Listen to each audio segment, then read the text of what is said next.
দেশে জ্বালানি তেল বিক্রির সরবরাহ বাড়িয়েছে বাংলাদেশ পেট্রোলিয়াম কর্পোরেশন বিপিসি। আজ থেকে অকটেন 20% ও পেট্রোল ডিজেল 10% হারে বেশি সরবরাহ করা হবে। এক বার্তায় বিপিসি জানিয়েছে, চাহিদা বিবেচনায় ডিলার ও ভোক্তা পর্যায়ে জ্বালানি তেলের সরবরাহ বাড়ানোর নির্দেশনা দেওয়া হয়েছে। এই অনুযায়ী আজ থেকে দৈনিক 13,048 metric ton diesel, 1,511 metric ton petrol ও 1,422 মেট্রিক টন অকটেন বিক্রি করা হবে। এর আগে বিশ্ববাজারের সাথে সামঞ্জস্য রেখে সহনীয় পর্যায়ে তেলের দাম বাড়ানোর সিদ্ধান্ত নেয় সরকার। এতে মিশ্র প্রতিক্রিয়া জানান ভোক্তারা। এদিকে জ্বালানি তেল নিয়ে এখনও ভোগান্তি কাটেনি। পাম্পগুলোতে দীর্ঘ সময় ধরে অপেক্ষায় থেকে ক্ষুব্ধ গ্রাহকরা। দর্শক, রাজধানীর জ্বালানি তেলের পরিস্থিতির তথ্য জানাবো আপনাদেরকে। যুক্ত হবেন আমাদের সহকর্মী রাকিব হাসান। রাকিব, নিশ্চয়ই শুনতে পাচ্ছেন আমাকে। জ্বালানি তেলের একটি সংকট তো বেশ কিছুদিন ধরেই ছিল এবং আমরা যতদূর জানলাম যে তেলের সরবরাহ বিপিসি ইতিমধ্যে বাড়িয়েছে। পেট্রোল পাম্পের অবস্থা এই মুহূর্তে কেমন দেখছেন এবং গ্রাহকদের যে দীর্ঘ লাইনের একটি সমস্যা ছিল, কিছুটা কি কমলো আজ? জানাবেন বিস্তারিত। ইরান যুদ্ধের প্রায় 1 মাস 20 দিন পর গতকালকে বাংলাদেশ সরকার সব ধরনের জ্বালানি তেলের দাম বাড়ায়। এর মধ্যে অকটেন, পেট্রোল এবং ডিজেলও শেষ পর্যায়ে দাম বাড়ানো হয়।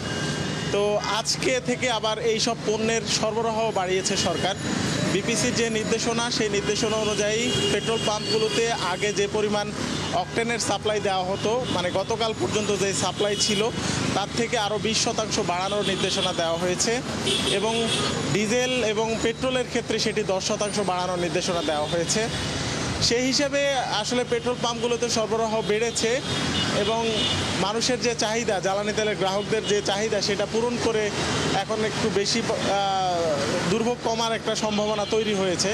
কিন্তু বাস্তবতা আমরা দেখতে পাচ্ছি যে গতকালকে বা এর আগের দিনগুলোতে পেট্রোল পাম্পের সামনে যে ভিড় আমরা লক্ষ্য করেছি, জ্বালানি তেলের গ্রাহকদের ঘন্টার পর ঘন্টা অপেক্ষা, সেটি এখনও অব্যাহত রয়েছে।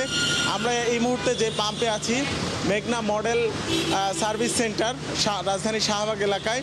এখানে যে ব্যক্তিগত গাড়িগুলো আপনি দেখতে পাচ্ছেন, এগুলো অনেকগুলো আজকে ভোর 4টা বা 4টার আগে এসে এখানে সিরিয়াল ধরেছে। এখনও অনেক গাড়ি তেল পায়নি। আবার বাইক যেগুলো আছে, বাইকগুলো কিন্তু সেই সকাল থেকে অপেক্ষা করছে তেলের জন্য।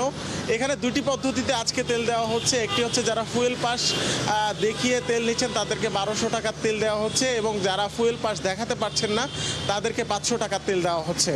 সব মিলিয়ে বলা যাচ্ছে যে আসলে যেই দুর্ভোগ কমানোর জন্য মানুষের দাবি ছিল, সেই দুর্ভোগ এখনও রয়ে গেছে।